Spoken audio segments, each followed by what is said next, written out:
এখনকার দিনে ইকুয়ালিটি ওয়ার্ডটা খুব শোনা যায়। ছেলে মেয়ে দুজনেই সমান। আমার তো মনে হয় না। যখন একটা মেয়ে সন্তান জন্ম নেয়, তার দাদু ঠাকুমার মুখ বাংলার 5।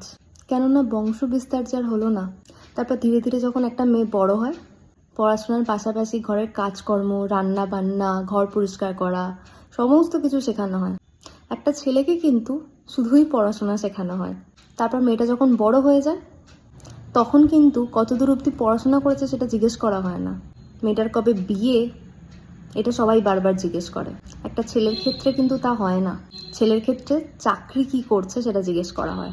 তারপর কোনোভাবে যদি মেয়েটা নিজের পায়ে দাঁড়িয়ে যায়, তারপর বিয়ে করার পরেও কিন্তু সকাল 9টা থেকে সন্ধ্যে 6টা 7টা অবধি কাজ করেও ঘরে এসে নিজের চাটা নিজেকেই করতে হবে। একটা ছেলের ক্ষেত্রে কি হয়, সকাল থেকে কাজ করে এসে তাকে তোষামত করা হয়, সঙ্গে সঙ্গে মুখের সামনে চা চলে আসে, রাতে কি খাবি জিজ্ঞেস করা হয়।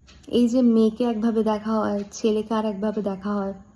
আমি একটাই কথা বলতে চাই, বিয়ের পরেও ছেলেরা তার মা বাবার প্রতি রেসপন্সিবিলিটি অনেক সময় ভুলে যায়, কিন্তু মেয়েরা কিন্তু পালন করে যায়।